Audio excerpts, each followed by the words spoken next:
أعوذ بالله السميع العليم من الشيطان اللعين الرجيم. حسبنا الله ونعم الوكيل ونعم المولى ونعم النصير. بسم الله الرحمن الرحيم. الحمد لله الذي هدانا لهذا وما كنا لنهتدي لولا أن هدانا الله. لقد جاءت رسل ربنا بالحق والصلاة والسلام على سيدنا ونبينا وشفيع ذنوبنا وطبيب نفوسنا وحبيب قلوبنا أبي القاسم محمد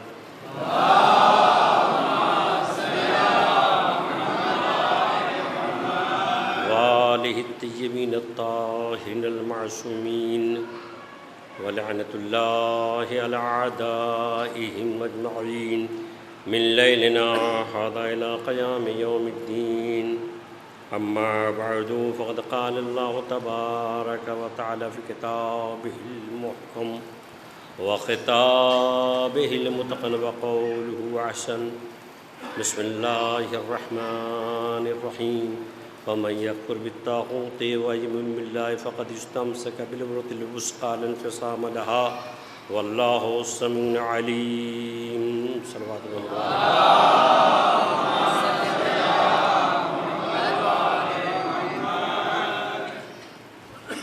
آیت الکرسی آپ کو یاد ہے، اس میں پڑھی جانے والی آیت کریمہ کی میں نے تلاوت کی ہے. اس میں ارشاد ہو رہا ہے فَمَن يَكْفُرْ بِالطَّاغُوتِ وَيُؤْمِن بِاللَّهِ فَقَدِ اسْتَمْسَكَ بِالْعُرْوَةِ الْوُثْقَىٰ لَا انفصام لَهَا. جس نے جھوٹے خداؤں یعنی بتوں کو نہیں مانا اور ان کا انکار کیا،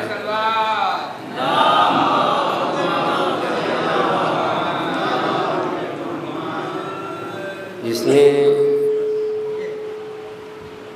جھوٹے خداؤں یعنی بتوں کا انکار کیا، وَيُؤْمِن بِاللَّهِ اور اللہ پر ایمان لایا، فَقَدِ اسْتَمْسَكَ بِالْعُرْوَةِ الْوُثْقَىٰ اس نے مضبوط رسی پکڑ لی، لَا انفصام لَهَا وہ ٹوٹنے والی نہیں ہے. اللہ سميع عليم، اللہ سننے والا ہے، جاننے والا ہے، سنتا ہے، جانتا ہے. پہلے یہ کہ جو طاغوت کا انکار کرے، جھوٹے خداؤں کا انکار کرے، اور اس کے بعد یہ ہے کہ پھر اللہ پر ایمان لائے. یہ نہیں ہے کہ پہلے ایمان لائے بعد میں انکار کرے، ایسا نہیں ہے. پہلے آپ انکار کیجئے پھر اللہ پر ایمان لائیے.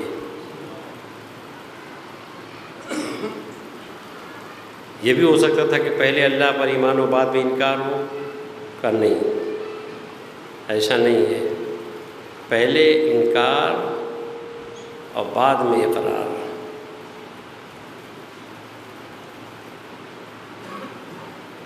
یہی ہے لا الہ الا اللہ. لا الہ الا اللہ میں کیا ہے؟ لا الہ پہلے انکار ہے بعد میں اقرار ہے. وہ مکمل نہیں ہے نہ. پہلے کہیے لا الہ کوئی معبود نہیں ہے الا اللہ، اللہ کے سوا. اب یہ کوئی ورد، کوئی وظیفہ نہیں ہے کہ آپ کہیں لا الہ الا اللہ نہ زندگی بھر کہتے رہے، وہ ایمان نہیں ہے. لا الہ پیغمبر کہہ رہے تھے کہ کہو لا الہ الا اللہ، مطلب نہیں زبان سے کہنا، لا الہ کو دل میں اتاریے. جی زبان نہیں، ورد کہتے رہیے. زبان سے کیا ہوتا ہے؟ ایمان کا تعلق کوئی زبان سے نہیں ہے، ایمان کا تعلق قلب سے ہے، ایمان کا تعلق دل سے ہے. اس لیے حضرت سامن الائمہ حضرت امام علی رضا علیہ السلام نے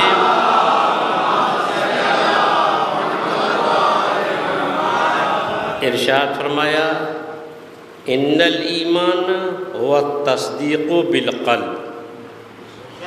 ایمان نام ہے دل سے تصدیق کرنے کا. دل تصدیق کرے. اس کے بعد کی منزل ہے والاقرار باللسان، اور زبان سے اقرار کرے، والعمل بالارکان، اعضاء و جوارح سے عمل کرے۔ پہلی منزل ہے وہ تصدیق، پہلے وہ تصدیق کرے، جب تصدیق کر لے تب اقرار کرے، اور جب اقرار کر لے تو عمل کرے۔ اس کا مطلب یہ ہوا کہ مشیت اختلاف نہیں دیکھنا چاہتی، مشیت تو اتحاد دیکھنا چاہتی ہے۔ اختلاف مشیت کو پسند نہیں ہے، دل میں کچھ ہو، زبان پہ کچھ ہو، عمل سے کچھ ہو۔ قدرت تو چاہتے جو دل میں ہو وہی زبان پہ ہو، جو زبان پہ ہو وہی عمل سے ہو۔ آپ دیکھیے ترتیب، اور بھی حدیثیں ہیں اس طرح سے، کہیں پر ایسا ہے کہ اقرار باللسان کو مقدم کر دیا گیا ہے اور تصدیق باللسان بالقلب کو بعد میں ہے۔ لیکن میں نے جو حدیث آپ کے سامنے پڑھی ہے، جو خود میری دیکھی ہوئی ہے حضرت ثانی علیہ السلام کی، اس میں یہ ان الایمان هو التصدیق بالقلب، ایمان دل سے تصدیق کرنے کا، والاقرار باللسان، اور زبان سے اقرار کرنے کا، والعمل بالارکان، اعضاء و جوارح سے عمل کرنے کا۔ اور یہ بالکل طے ہے کہ اگر کوئی حجرہ ہو، کوئی کمرہ ہو، اور اس کمرے میں روشن دان ہو، کھڑکیاں ہوں، سوراخ ہو، اور اس میں بلب روشن ہو، تو دور سے آدمی دیکھ کے کہے گا کہ اس میں بلب روشن ہے، اس لیے کچھ تو روشنی نکلنا یقینی ہے۔ اگر سوراخ ہے روشنی نکلنا ضروری ہے، اور آدمی دور سے دیکھ کر کے کہہ دے گا کہ نہیں واقعی اس میں چراغ روشن ہے یا ایسے بلب روشن ہے۔ تو اسی طریقے سے یہ بالکل طے ہے کہ ہمارا اگر خانے دل میں ایمان کا چراغ روشن ہے تو روشنی ظاہر ہونا چاہیے، ہمارے ہاتھ سے، ہمارے پاؤں سے، ہمارے آنکھوں سے، ہمارے زبان سے۔ یہ ممکن ہی نہیں ہے کہ ایمان کی روشنی ہو اور ظاہر نہ ہو، یہ ہو ہی نہیں سکتا، یہ ہو ہی نہیں سکتا۔ اگر ہے، دل میں ہے تو ظاہر ہوگا، یہ ہو نہیں سکتا۔ اب تو یہ ہے کہ دل ہی خالی ہے، ایمان ہے زبان پہ، لا الہ ہے زبان پہ، دل خالی ہے۔ کبھی کبھی بعض لوگ اخبارات میں، اس طرح کتابوں میں کچھ باتیں آ جاتی ہیں، ایسی ہوتی ہیں مگر اس میں دم ہوتا ہے۔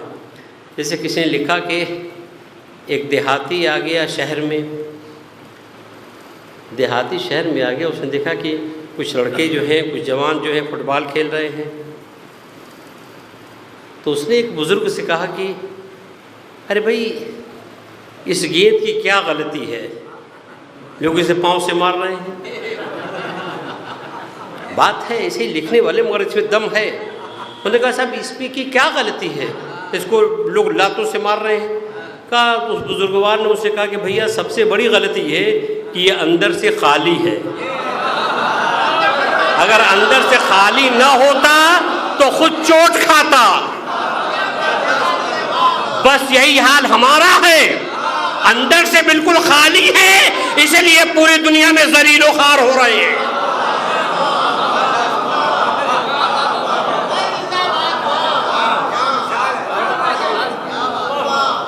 غور کر رہے ہیں، خالی ہے، خالی ہے بالکل۔ علامہ اقبال کہتے ہیں کہ کافر ہو تو شمشیر پہ کرتا ہے بھروسہ، مومن ہو تو بے تیغ بھی لڑتا ہے سپاہی۔ یہ اسی وقت جب دل میں ہو تب بے تیغ لڑتا ہے۔ تو یہ کہتے ہیں شاعر مشرق علامہ اقبال صاحب، کافر ہو تو شمشیر پہ کرتا ہے بھروسہ، مومن ہو تو بے تیغ بھی لڑتا ہے سپاہی۔ میں کہوں گا اقبال صاحب آپ نے تو کہا مومن ہو تو بے تیغ لڑتا ہے سپاہی، مومن ہو تو بے تیغ بھی لڑتا ہے سپاہی، آپ تو مومن کی بات کہہ رہے ہیں، تو امیر المومنین کے بارے میں کیا کہیں گے آپ؟ مومن ہو تو بے تیغ بھی لڑتا ہے سپاہی۔ ایک بار صلوات پڑھیں محمد والے محمد پہ۔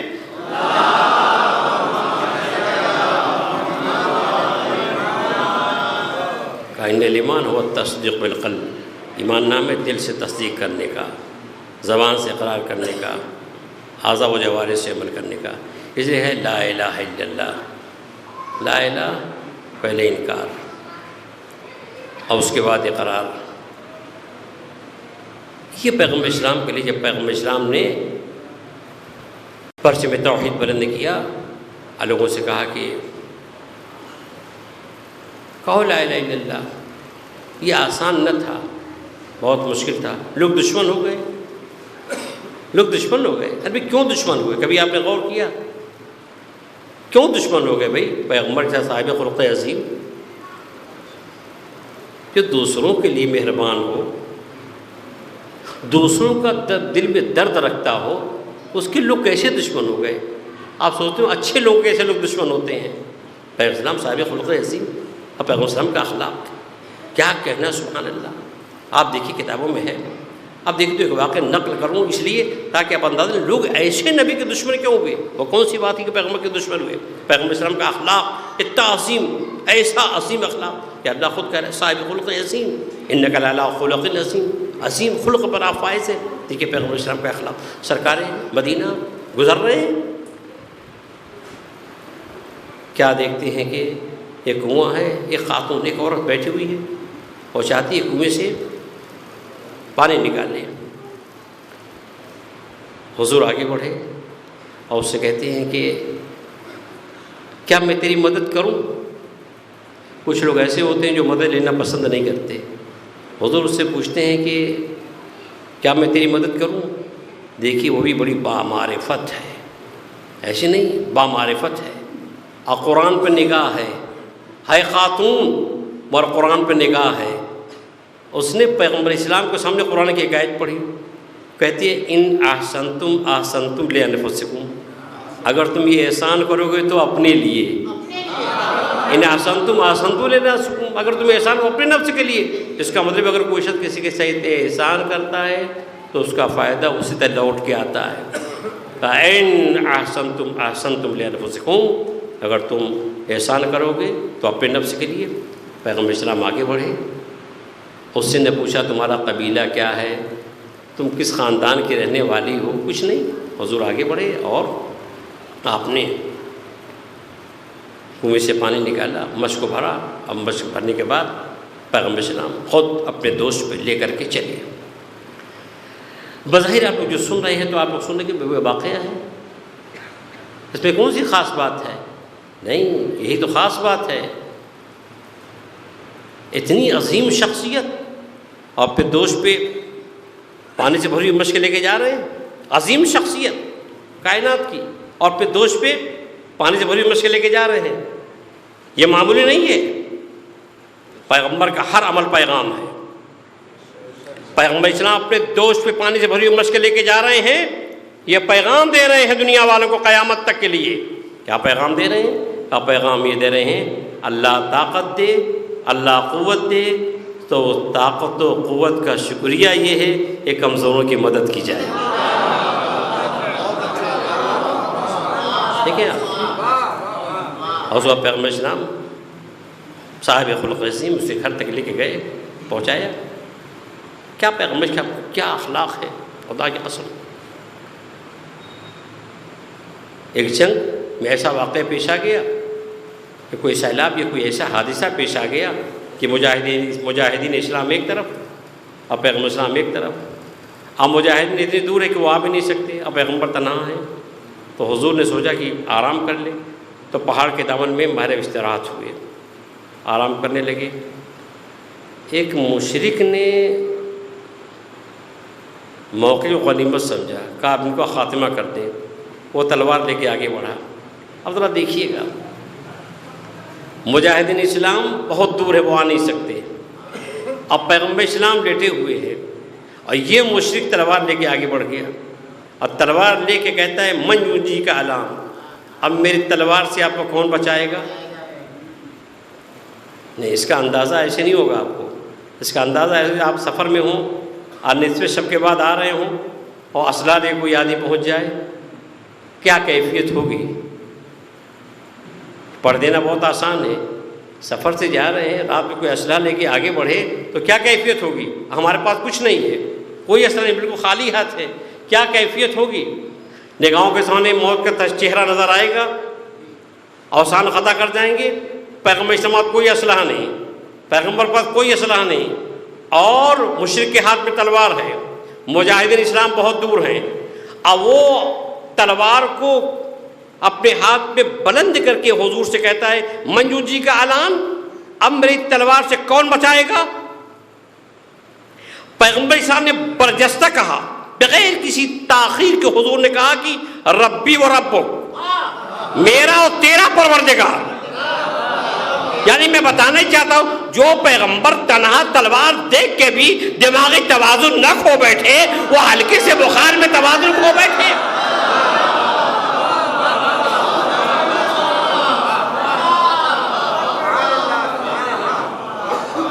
منجو جی کا اعلان کون بچائے گا؟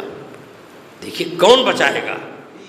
اب یہ طاقت کی بات ہے، کون بچائے گا؟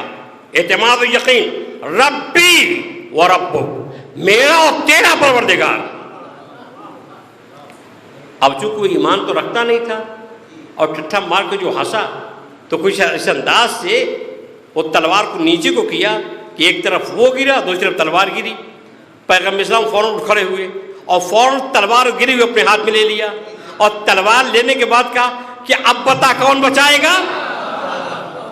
اب بتاؤ کون بچائے گا؟ کافر و مشرک ہے، لیکن وہ کہتا ہے کہ کرموں کا اور رحموں کا، آپ کا کرم بچائے گا۔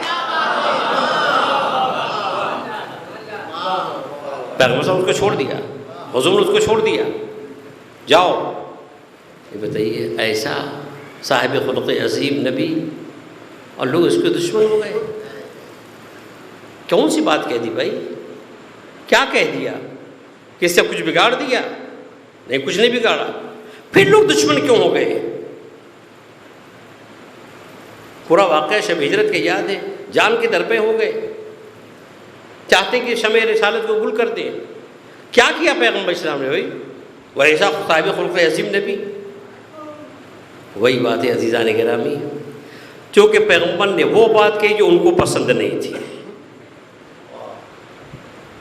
اگر وہ کہہ دیں جو اس کو پسند ہے تو مان لیتے، چونکہ وہ بات کہی جو اللہ کو پسند ہے۔ دیکھیے انبیاء کی قوم دشمن کیوں ہوئی؟ لیکن انبیاء نے قوم کی بات نہیں کی، وہ بات کی جو اللہ نے چاہتا تھا۔ جو اللہ کے پسند کی بات کہی تو قوم دشمن ہوئی۔ پوری دیکھ لیجیے قرآن مجید اٹھا کر کے۔ اچھا، اور ہمارا بھی مزاج ایسا ہی ہے، ہم بھی وہ کہتے ہیں جو آپ پسند کرتے ہیں، اور جہاں ہم نے پلٹ دیا اب ان کو بلاؤ مت۔ دیکھیے جو کمزوری وہ یہ ہے، ہم نے کیا فائدہ اٹھایا؟ ہم نے آپ کی کمزوری کا فائدہ اٹھایا کہ آپ کو کیا پسند ہے۔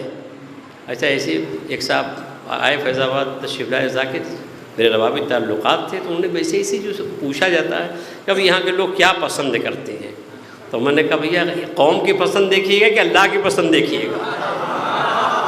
اب دیکھیے جب تک کہ قوم کی پسند ہوگی، دیکھیے جہاں قوم کی پسند ہوگی وہاں تو ٹھیک ہے، جہاں اللہ کی پسند ہوگی وہاں سمجھیے کہ معاملہ وہی ہوگا۔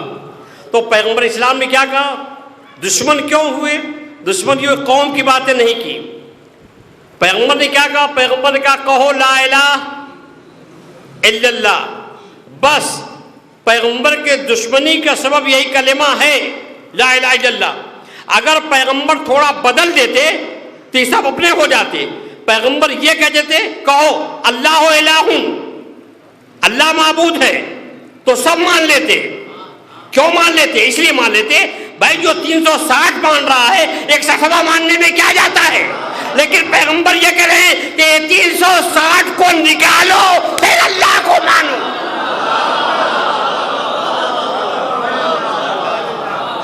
دشمنی کی وجہ یہ ہے کیونکہ ہم آپ کے پسند نہیں نا، تو اب مسئلہ ہے لا الہ کا نا، لا الہ کو کوئی معبود نہیں، کوئی معبود جن کو تم مت، اب ان کے لیے یہ مشکل ہو گیا کہ ان کو پوچھ چکے ہیں، جن کے سامنے سر جھکا چکے ہیں، کیسے مانے کیسے مانے کیسے مانے؟ یہ پیغمبر نے کہا نہیں، لا الہ کو لا الہ۔ اچھا، اب یہ دشمنی کی وجہ، تو اس کا مطلب یہ ہوا کہ پیغمبر اسلام کو سارے مصائب اور قوم کی سختیاں جو برداشت کرنی پڑی ہیں، جو اللہ سے پہلے الہ ہے اس سے ہے، اللہ کے بعد جو اللہ اس کے بارے میں نہیں ہے۔ دیکھیے دو فکرے ہیں، لا الہ الا اللہ، تو الا اللہ جو اللہ کے بعد اللہ ہے اس پر کوئی مصیبت نہیں ہے۔ لا الہ یہ انکار کرو، کوئی نہیں کوئی نہیں کوئی نہیں، کیوں نہیں، اللہ کے علاوہ کوئی نہیں، سب کا انکار کرو پھر اللہ کو مانو. یہ ہے عزیزان گرامی، یہ مشکل ہو گیا. پہلے سب کا انکار کرو. اچھا، اور اس کے بعد اسی قرآن کرے فمن یکفر بالطاغوت، جو طاغوت کا انکار کرے ویؤمن باللہ، اللہ پر ایمان لائے. پہلے انکار بعد میں اقرار کرے. اب آئیے، یہ درخت جو آپ دیکھ رہے ہیں یہ بھی ایمان رکھتے ہیں، یہ درخت بھی ایمان رکھتے ہیں. آپ یہ درخت سامنے سب ایمان رکھتے ہیں. وہ کیسے؟ دیکھیے نہج البلاغہ ہے، آپ دیکھیں پڑھیں اندازہ ہوگا آپ کو. آگے کفار مشرکین پیغمبر کے پاس کہا رہے آپ نے تو ویسے ویسے دعوے کر لیے، خاندان میں کسی نے دعوے ایسے ایسے نہیں کیے.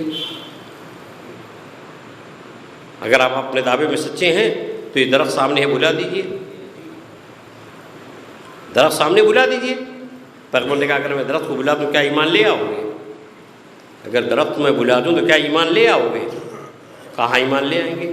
وہ یہ سوچتے تھے کہ شاید یہ نہیں بلا سکتے. پیغمبر نے کہا کہ ایمان لاؤ گے؟ کہاں. اب پیغمبر نے کیسے بلایا؟ یہ خاص بات ہے. کیا پیغمبر اگر اشارہ کر دے درخت نہ آتا؟ بھئی جو اشاروں سے چاند کو دو ٹکڑے کر سکتا ہے. پیغمبر اسلام کہتے ہیں یا ایھا الشجرہ امرتک، اے درخت میں تم کو حکم دیتا ہوں جگہ چھوڑ دے. سچ بتائیے کہ وہ درخت آتا کہ نہیں آتا؟ بالکل درخت آ جاتا. لیکن پیغمبر اسلام نے کیا کہا؟ پیغمبر اسلام فرماتے ہیں یا ایتھا الشجرہ ان کنت تؤمنین باللہ وتعلمین انی رسول اللہ فانقلعی بعروقک حتی تقرب بین یدی باذن اللہ. اے درخت اگر تو اللہ پر ایمان رکھتا ہے، یہ کس کے سامنے کہہ رہے ہیں؟ یہ ان کفار و مشرکین کے سامنے کہہ رہے ہیں یا ایتھا الشجرہ، اے درخت ان کنت تؤمنین باللہ، اگر تو اللہ پر ایمان رکھتا ہے، وَتَعْلَمِنَ عَنِ رَسُولُ اللَّهِ، تو جانتا ہے بالتحقیق کہ میں اللہ کا رسول ہوں، فَانْقَلِعْ بِعُرُوقِکَ، اپنے جڑوں سمیت جگہ چھوڑ میرے پاس آ جا. اور صاحب پیغمبر اسلام نے جو کہہ دیا، درخت نے اپنی جگہ چھوڑ دی. یہ صاحب پیغمبر کہہ دے تو شجر جگہ چھوڑ دے اور بشر جگہ نہ چھوڑے. دیکھیے شجر نے جگہ چھوڑ دی، یہ اطاعت کر رہا ہے، اور بشر پیغمبر کی اطاعت. تو عزیزان گرامی سوال ایک پیغمبر نے یہ کہوں کہ اے درخت اگر تو اللہ پر ایمان رکھتا ہے، اگر آخرت پر ایمان رکھتا ہے، مجھے جانتا ہے بے تک میں اللہ کا رسول، تو جگہ چھوڑ دے. پیغمبر نے اشارے سے کیوں نہیں بلایا؟ میں قسم کھا کے کہتا ہوں کہ اگر پیغمبر اسلام اشارہ کر دیتے تو درخت جگہ آ جاتا. لیکن پیغمبر اسلام نے کیوں ایسا نہیں کیا، اشارہ نہیں کیا؟ اس کی وجہ یہ ہے، دیکھیے اگر جناب سلمان فرضی کہتے کہ اے خدا کے رسول درخت کو بلائیے، اگر جناب مقداد کہہ دیتے، جناب ابو ذر کہہ دیتے، کوئی مومن پیغمبر سے کہتا کہ اے نبی خدا آپ درخت کو بلا لیجئے، تو پیغمبر اشاروں سے بلا لیتے. لیکن جو کہہ رہے تھے، تقاضا کر رہے تھے آپ درخت کو بلائیے، وہ اللہ پر ایمان نہیں رکھتے تھے، وہ آخرت پر ایمان نہیں رکھتے تھے، وہ رسول کو نہیں پہچانتے تھے. تو رسول اللہ یہ کہہ کے بتانا چاہتے ہوں کہ تم لوگ کیسے ہو، یہ درخت ہو کہ اللہ پر ایمان نہیں رکھتا، اللہ پر ایمان رکھتا ہے اور تم نہیں ایمان رکھتے. یہ درخت ہو کہ اللہ پر ایمان رکھتا، تم نہیں رکھتے. تو پیغمبر کو چونکہ ان کو درس دینا تھا، نہیں تھا پیغمبر اسلام نے کہا یا ایھا الشجرہ، اے درخت تو اللہ پر ایمان رکھتا ہے. تو قرآن کیا کہہ رہا ہے؟ فَمَن يَكْفُرْ بِالطَّاغُوتِ، جو طاغوت کا انکار کرے، وَيُؤْمِن بِاللَّهِ، اللہ پر ایمان لائے، فَقَدِ اسْتَمْسَكَ بِالْعُرْوَةِ الْوُثْقَىٰ، اس نے مضبوط رسی کو پکڑ لیا. اللہ فسام اللہ، وہ رسی ٹوٹنے والی نہیں ہے. اچھا ٹھیک ہے. اب کوئی بسم اللہ اب کہہ دیتا لا الہ الا اللہ، واقعاً دل سے کہہ دیتا، اب مر جاتا، اس کی نجات ہوتی کہ نہیں ہوتی؟ بالکل نجات ہوتی، اس میں کوئی شک نہیں ہے. اس نے دل سے لا الہ الا اللہ کہہ دیا، لا الہ دل سے کہہ دیا، مر گیا، اس کی نجات ہو گئی. یہ کب تک؟ یہ اس وقت تک جب تک پیغمبر اسلام اپنے رسالت کا اعلان نہیں کر دیتے.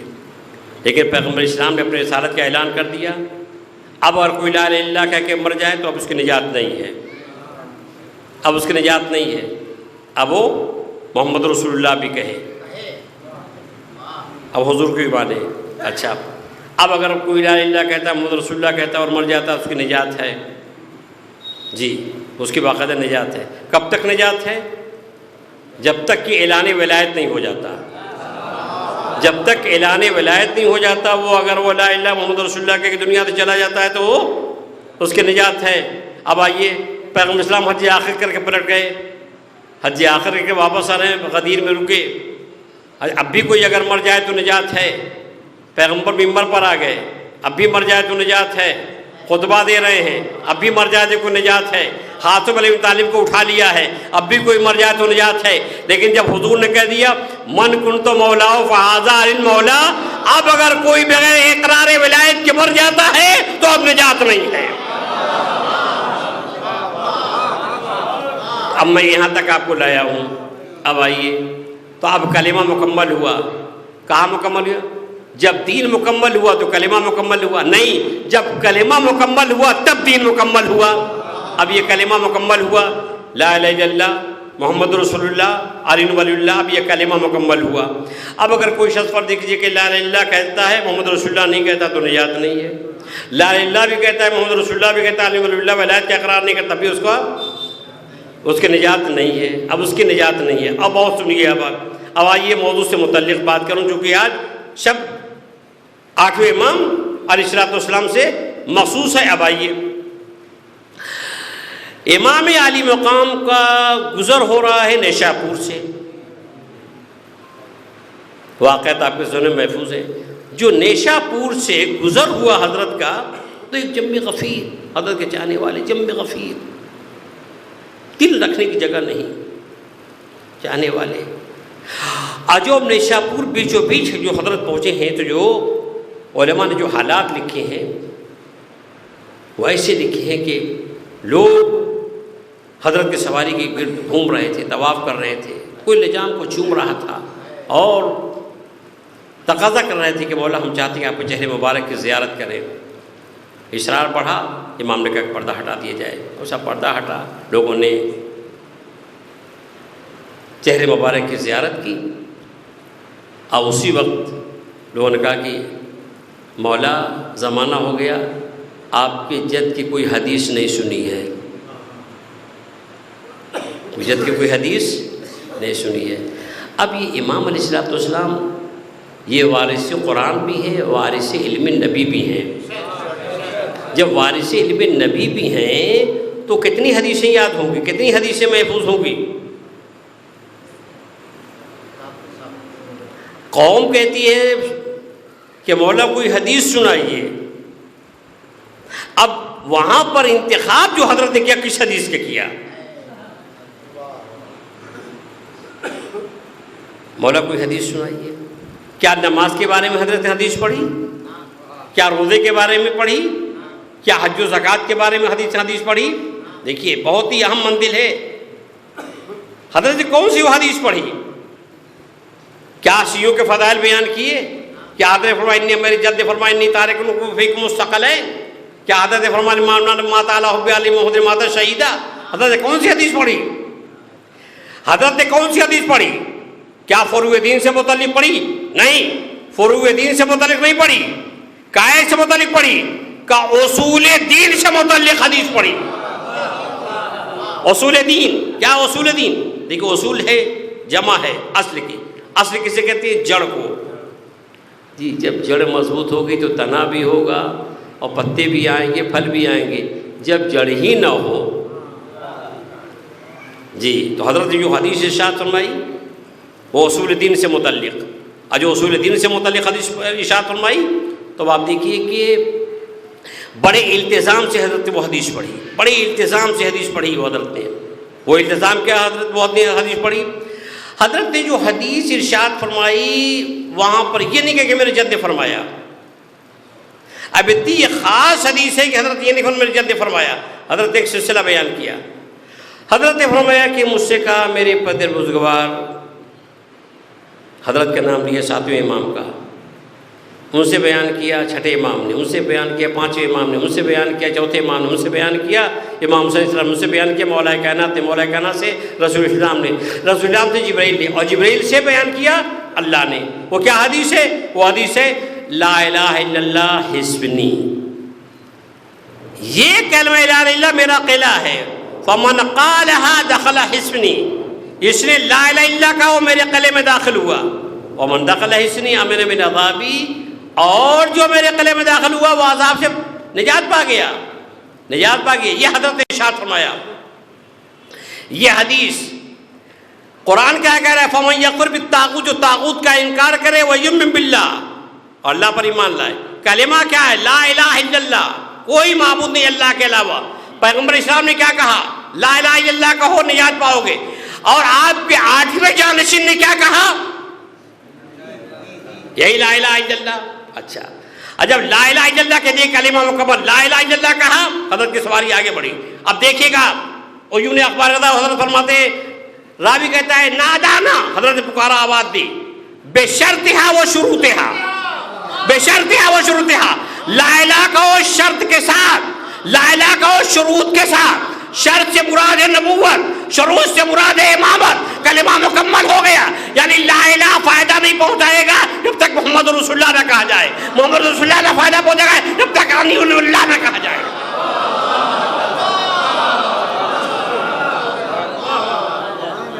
اب یہاں سے ذرا آپ دیکھیے عیون اخبار رضا کی وہ حدیث ہے کہ اس میں حضرت فرمایا کہ وانا من شروطہا، میں شرطوں میں سے ہوں، انہی ایک شرطوں میں سے میں بھی ہوں۔ کیا مطلب؟ مطلب کیا ہوا؟ یہ جو حضرت نے فقرہ ارشاد فرمایا بشرطہا و شروطہا، لا الہ کہے مگر شرط کے ساتھ، لا الہ کہے شروط کے ساتھ، وانا من شروطہا، میں شرطوں میں سے، یہ فقرہ کہنے کی کیا ضرورت پیش آئی؟ بس وہاں تک معاملہ بالکل ٹھیک تھا، بشرطہا و شروطہا، خاص طور سے وانا من شروطہا، میں اس کی شرطوں میں سے ہوں، یہ خاص بات ہے، بہت خاص بات۔ یہ کیوں حضرت نے فرمایا؟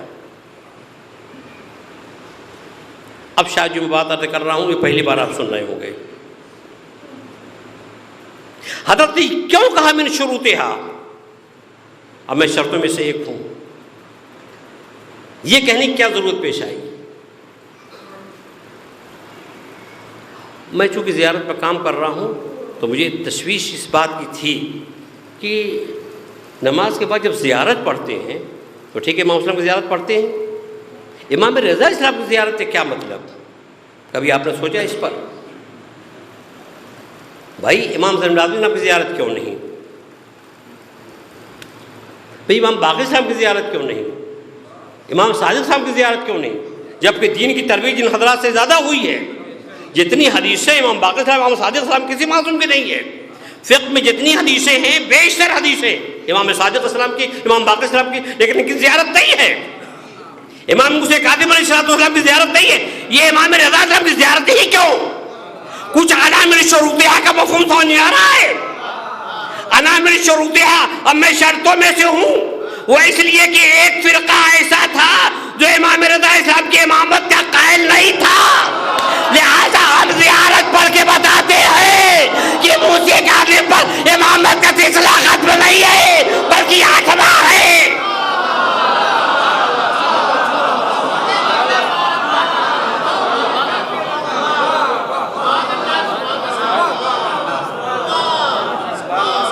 انا من شروطہا، میں شرطوں میں سے ہوں، یہ کہنے کی ضرورت یہ پیش آئی۔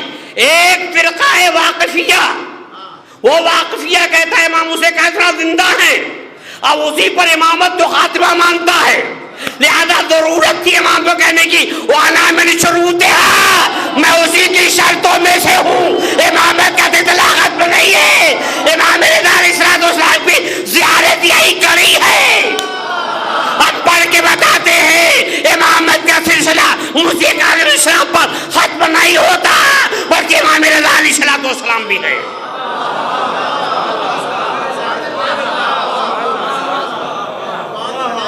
حسن سمجھے آپ؟ من شروطہا، میں شرطیں میں سے ہوں۔ ایک فرقہ ایسا ہے جو کہتا نہیں معاملہ ختم، امام موسیٰ کے بعد اس کے بعد کوئی امام نہیں۔ اب ہم زیارت پڑھتے ہیں، میں نے جو سمجھا ہے اس سے وہ یہی سمجھا ہے کہ من شروطہا، یہ کہنے کی ضرورت تھی کہ ایسے لوگ ہیں جو مجھے نہیں مانتے۔ اب میں ایک روایت اور پڑھ رہا ہوں بہار کی اسی سے متعلق، جو کہا انا من شروطہا، میں شرطوں میں سے ہوں۔ کیوں کہا؟ یہ وہی زیارت جو ہم پڑھتے ہیں، تاکہ دنیا آپ کو معلوم ہو جائے کہ امام ہے. امام موسیٰ کاظم کا سلسلہ بند نہیں ہے، امامت کا سلسلہ جاری ہے. اچھا اب آئیے دوسرے دن جوہار کی پڑھ رہا ہوں. نام سنیے راوی کا، حسن بن علی وشاح. وہ کہتا ہے کہ مرو میں امام علیہ السلام نے مجھے بلایا، مرو میں امام علیہ السلام نے مجھے بلایا. ایسا میں گیا، اور جب میں گیا تو وہاں ہم نے کہا علی ابن حمزہ بیتائنی مر گیا. اچھا، اور میں اس کی قبر سے ہو کے آ رہا ہوں. ارے میں اس کی قبر سے ہو کے آ رہا ہوں. دیکھیے ولایت جیسے منصب کے دائرے اختیار میں یہ سب ہے، اختیار امامت میں سے یہ سب ہے. آپ یہ شک نہ کریں کہ صاحب میں قبر سے آ رہا ہوں، نہ، یہ سب دائرے امامت میں ہے، اختیار امامت میں ہے. امام کی اختیار کی وسعتیں بہت ہیں، بہت ہے، بہت ہے. برابر سنتے رہتے ہیں آپ کہ دیکھیے مدائن میں ہے جناب سلمان، حالت غیر ہے. ان کا جو خادم ہے زازان کہتا ہے کہ ابھی آپ کی حالت غیر ہے، کچھ ہو گیا تو آپ کو غسل کون دے گا، کفن پہنائے گا کون پہنائے گا، دفن کون کرے گا؟ تو بڑے یقین سے کہتے ہیں جس نے رسول کو غسل دیا، جس نے رسول کو دفن کیا، وہ زازان ہے. وہ مدینے میں ہیں، آپ مدائن میں ہیں، سینکڑوں میل کا فاصلہ ہے، اور آپ کہہ رہے ہیں کہ مجھے وہ غسل دے گا جس نے رسول کو غسل دیا، مجھے وہ دفن کرے گا جس نے رسول کو دفن کیا. تو جناب سلمان نے کہا کہ دیکھو میری جب رحلت ہو جائے، اب انتقال ہو جائے تو چادر ڈال دینا، اس کے بعد تمہارے کانوں میں ایک آواز آئے گی، جب آواز آئے تو فوراً جانا. یہ کہتا ہے صاحب کہ جب جناب سلمان کے رہتے میں نے چادر ڈال دیا، اس کے بعد میرے کانوں میں ایک آواز آئی، اور جب آواز آئی میں باہر گیا تو میں نے دیکھا کہ مظہر العجائب والغرائب علی بن طالب صاحب تشریف فرما ہے. اب دیکھیے صاحب حضرت صبح کی نماز پڑھی اور چشم زدن میں وہاں پہنچ گئے. تو یہ سب باتیں امام کے دائرے اختیار میں ہیں، ایسا نہیں کہ دائرے اختیار میں نہیں، امام کے سب دائرے اختیار میں. امام کے اختیار کی وسعتیں بہت ہیں، بہت امام کے اختیار کی وسعتیں. اچھا اب ظاہر ہے کہ ابھی موقع نہیں کہ میں وہ امام کی علامتیں بیان کروں کہ امام کی نشانیاں کتنی ہیں. دیکھیے امام کو جاننا نہیں ہے، امام کو پہچاننا ہے. اللہ کے لیے جتنی لفظیں ہیں وہ سب معرفت کے لفظیں استعمال ہوئی ہیں، نبی کے لیے جتنی لفظیں استعمال ہوئی حدیث میں سب معرفت سے متعلق ہوئے. امام سے متعلق جتنی حدیث ہیں وہ سب معرفت سے متعلق ہوئی. ابو بصیر نے ہم نے 8ویں امام سے پوچھا بما یعرف الامام، امام کو کیسے پہچانا جائے؟ یہ نہیں کہتے بما یعلم الامام، امام کو کیسے جانا جائے، کہتے بما یعرف الامام، امام کو کیسے پہچانا جائے. تو حضرت نے پوری علامتیں بتائیں. امام علیہ السلام کو امام کو پہچاننے کی زیادہ علامتیں، تقریباً 50 سے زیادہ علامتیں امام رضا علیہ السلام نے بیان فرمائی ہیں. انہوں نے اخبار رضا دیکھیے، تحقیق سے دیکھیے، امام نے علامتیں بتائی، امام کو پہچاننے کی 50 سے زیادہ علامتیں بتائی ہیں، 50 سے زیادہ علامتیں وہیں بتائی ہیں. جس سے امام نے ایک علامت یہ بیان کی ہے، امام اسے کہتے ہیں کہ یکلم بکل لسان، امام ہر زبان میں گفتگو کرے. جی ہر زبان میں گفتگو کرے. میں کہتا ہوں کہ امامت کا دعویٰ کرنے والے یہی ختم ہو جاتے ہیں. ہر زبان میں گفتگو، ہر زبان میں گفتگو، یکلم بکل لسان، ہر زبان میں گفتگو کرے، ہر زبان میں گفتگو کرے. وہ ایسا نہیں ہے کہ لکیر کا فقیر ہو، نہیں، ہر زبان میں. ایسا تو مترجم کی ضرورت ہے. امام عربی میں تحقیق کر رہے ہیں تو کوئی فارسی والا ہو یا کوئی انگریزی والا ہو تو ترجمہ کرے. جی نہیں، ترجمے کی بات نہیں ہے. امام عالی مقام دیکھیے امام علیہ السلام تشریف فرمائے. امام چھٹے امام سے متعلق ہے کہ وہ حضرت تشریف فرمائے. کچھ لوگ ملنے کے ابان ابن تغلب فرماتے ہیں کہ میں نے دیکھا کہ ایک جماعت حضرت سے ملاقات کر کے نکل رہی ہے، ایک جماعت داخل ہو رہی ہے، اور ایک جماعت جو حضرت کے پاس ملاقات کر کے جو باہر آئی ہے اس میں مختلف قبیلے کے لوگ تھے، مختلف ملکوں کے لوگ تھے، مختلف شہروں کے لوگ تھے، سب کی زبانیں الگ الگ تھیں. کوئی جب حضرت کے پاس نکلا تو کہتا ہے سبحان اللہ، کیا فصیح عربی میں امام نے تقریر کی ہے. کہ واہ، کیا سنتے ہو، امام نے زبردست فارسی میں تقریر کی ہے. کوئی کہتا ہے صاحب عبرانی زبان میں تقریر کی ہے. اور جو جس ملک اور زبان کا جاننے والا تھا اس نے کہا نہیں صاحب میری زبان میں تو کوئی امام نے میری زبان میں تقریر کی، میری زبان میں تقریر کی، میری زبان میں تقریر کی. اس میں کسی نے کہا کہ ارے بھائی کیوں گفتگو کر رہے ہو، بحث کر رہے ہو، لڑ جھگڑ رہے ہو؟ آؤ چلو امامی سے پوچھ لے کہ آپ نے کس زبان میں تقریر کی ہے۔ ابھی سب پورا مجمع وہاں پہنچے امام کے پاس۔ جب امام کے پاس پہنچے تو امام نے سے پوچھا کہ مولا یہ بتائیے کہ آپ نے کس زبان میں تقریر کی ہے؟ اب سن لیجئے کس زبان میں تقریر کی ہے۔ تو امام نے فرمایا کہ سنیے امام کے اختیار کی وسعت کو۔ امام عالی مقام نے فرمایا کہ سنو، میں نے اپنی عربی زبان میں تقریر کی ہے، لیکن ہماری زبان کا یہ کمال ہے کہ جو جس زبان کا جاننے والا تھا اس نے اپنی زبان میں سمجھی۔ ہمارے نوجوان پوچھتے ہیں کہ جب امام زمانہ تشریف لائیں گے اور پوچھتے کعبہ سے ٹیک لگا کے تقریر کریں گے تو کس زبان میں تقریر ہوگی؟ اس واقعے سے یہ پتہ چلتا ہے کہ امام تو اپنی عربی زبان میں تقریر کریں گے اور جو جس زبان کا جاننے والا ہوگا وہ اس زبان میں سنے گا۔ ایک بار صلوات پڑھے محمد والے محمد پہ۔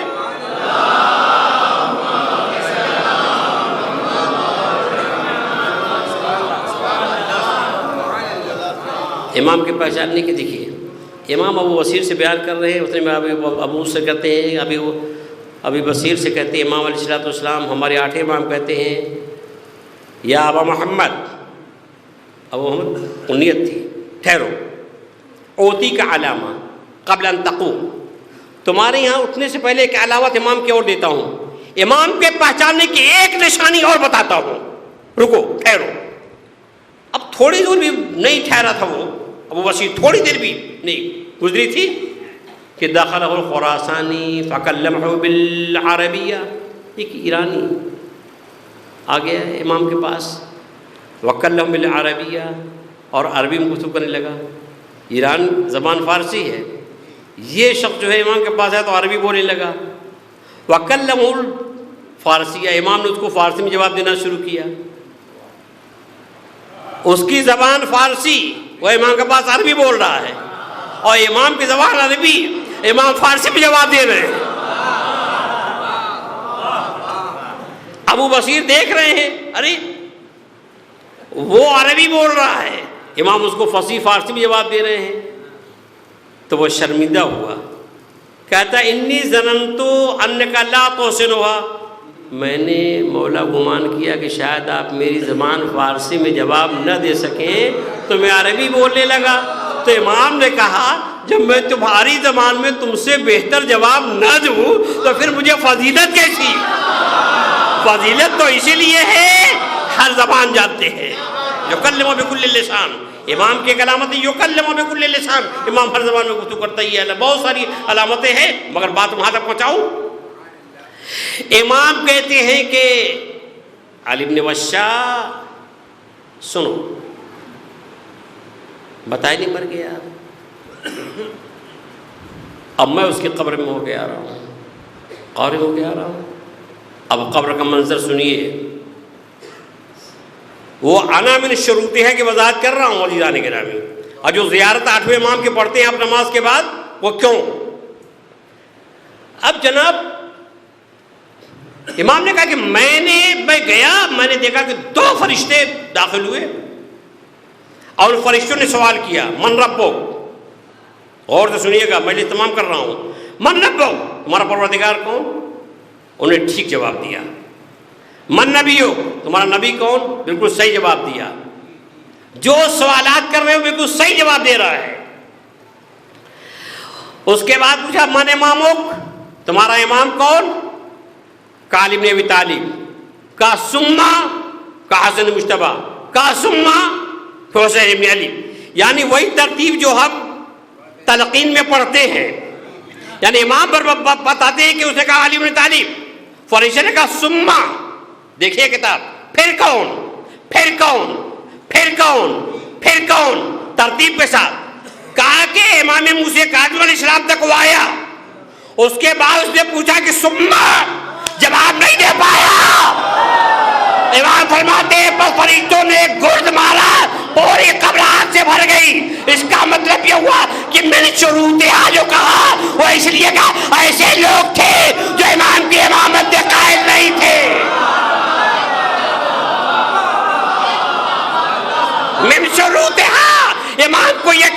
ضرورت من شروطها. فرشتوں نے پوچھا کیا امام موسیٰ کاظم نے نہیں بتایا کہ میرے بعد جانشین کون ہے؟ یہ ہے عزیزان گرامی، یہ فلسفہ ہے امام رضا صلی اللہ علیہ وسلم کی زیارت کرنے کا. یہ پڑھتے چکے ایسے لوگ ہیں جو کہتے ہیں امام رضا کا سلسلہ ختم ہے، ہم بتاتے ہیں سلسلہ جاری ہے. اور اس کے بعد اس نے غریب نے کیا کیا کہ پورا یاد رکھا. مرو میں تھا ہی، اب وہ کوفے کا تھا، اس نے پوری بات یاد رکھی، وقت، تاریخ، دین، وہ جگہ امام نے جو بیان کیا. پہلے کے لوگ تو ظاہر ہے کہ پورا یاد کیا.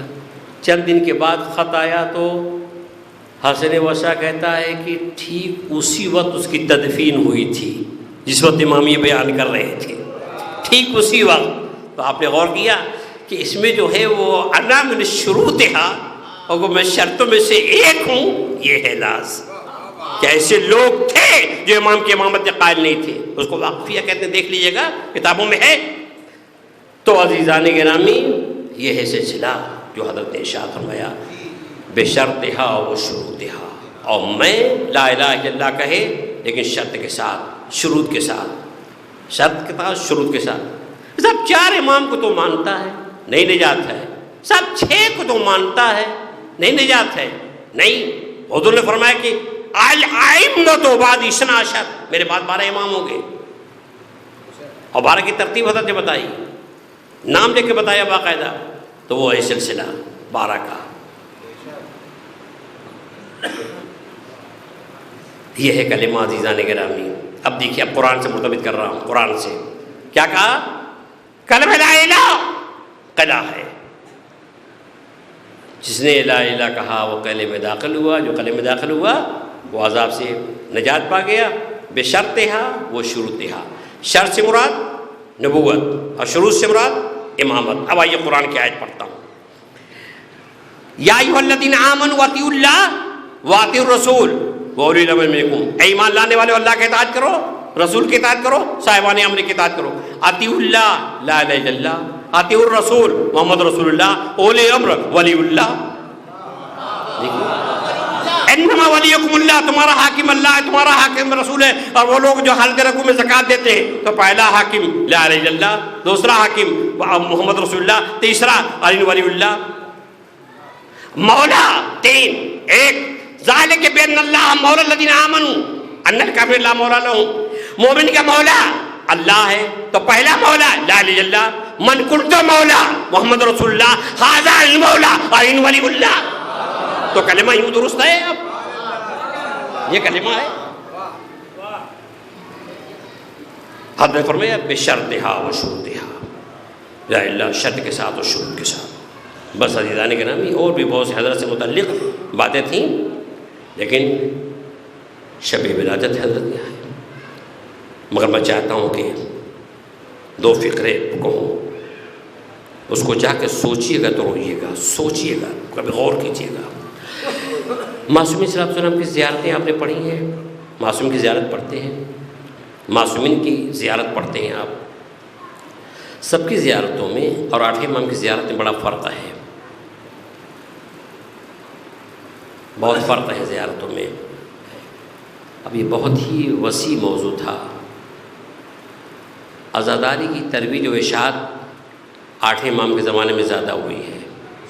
یہ بالکل مکمل ایک موضوع ہے. عزاداری امام کے زمانے میں کیسے ہوئی، کتنے شعراء تھے امام کے زمانے میں. اس میں جناب دیبل خزائی، بہت ہم جناب دیبر کا نام ایسے لے لیتے ہیں، بہت بڑے عالم تھے، بڑے متکلم تھے، زبردست مقرر تھے. ایک امام کا زمانہ نہیں پایا، 3 اماموں کا زمانہ پایا، 3 اماموں کا زمانہ پایا. اور اللہ اکبر 120 اشعار پر مشتمل جب قصیدہ امام کو سامنے سنایا، اور بھی بہت سارے قصیدے مراثی ہیں. تو امام علیہ السلام نے جو نذرانہ دیا تو قبول کرنے سے انکار کر دکھایا، نہیں مولا میں نے اس کے لیے نہیں کہا ہے، میں نے اس کے لیے مدح نہیں کیا آپ کی. مولا میں چاہتا ہوں اپنے جسم کا اترا ہوا لباس دے دے. تو آپ نے اپنے جسم کا ایک لباس دیا جس کے لکھا اعتف بهذا القمیص انی صلیت الف لیلہ وفی کل لیلہ الف رکعہ حضرت ابن جس مبارک کی قمیص دی، کہا احتفظ ھذا القمیص، اس قمیص کی تم حفاظت کرو. صلیت فی الف لیلہ، میں نے 1000 رات نماز پڑھی اور ہر رات میں 1000 رکعت پڑھی، 1000 رکعت پڑھی. ایسے کبھی جانتے میرے خدائی کو دیا ہے. 3 اماموں کے زمانہ دیکھا تو آزاداری امام صلی اللہ علیہ وسلم کو جو ترویج ہوئی ہے، اشاعت ہوئی ہے، وہ آپ کے زمانے میں زیادہ ہوئی ہے. اور آپ نے جو حدیثیں ارشاد فرمائی ہیں، حدیثیں جو ارشاد فرمائی ہیں بہت ہی اہم حدیثیں ہیں، ترتیب سے حدیثیں ہیں. جس میں ایک حدیث میں آپ نے فرزند شبیب سے فرمایا، فرزند شبیب ان کنت باقین لشیئن، اگر کبھی تمہیں کسی پر رونا آئے تو فبکل حسین، حسین پہ گریہ کرنا، حسین پہ گریہ کرنا. ترکیب دی ہے. بس ارباب اعظم میں کہا تھا مسائل پڑھوں، بس ایک فقرہ کے بعد تمام کروں. میں نے کہا کہ زیارت میں سب کی زیارت آپ دیکھیے تو سب معصومین کی زیارت اور امام رضا کی زیارت میں بڑا فرق ہے. وہ کیا فرق ہے؟ امام علیہ السلام کی زیارت شروع ہوتی ہے السلام علیکم یا مولا یا غریب الغرباء. کسی امام کی زیارت اس انداز سے نہیں ہے. زیارتوں پر نگاہ ڈالیے، السلام علیکم یا مولا یا غریب الغرباء. اور کسی امام کو نہیں کہا گیا. دیکھیے امام حسین السلام کے لیے غریب کربلا کہتے ہیں، غریب کربلا کہتے ہیں، آپ غریب کربلا کہتے ہیں، لیکن امام کو غریب الغرباء کہتے ہیں. کیوں؟ واقعاً بڑی مظلومیت تھی. دیکھیے غریب الغرباء جب آپ زیارت پڑھیں گے تو یاد کر لیجئے گا، امام صلی اللہ علیہ وسلم کے ساتھ عزیز تھے، اقارب تھے، رشتہ دار تھے، بیویاں تھیں، بچے تھے، بھائی تھے، سب موجود تھے.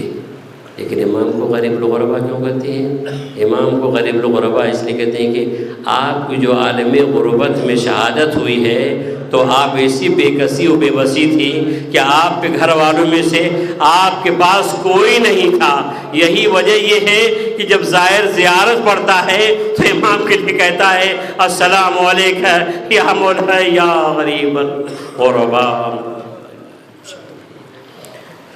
إلهي بحق من نجاك بحق من دعاك وجب الباس والأمن وعلى محمد تفضل الله فقراء المناد بغنائي والسلام على أرض المناد بالشفاء والصحة وعلى هيال المناد بالمرض والرحمة ولا غرباء المناد رد إلى أوطانهم السالمين الغالبين بحق محمد والأجمين.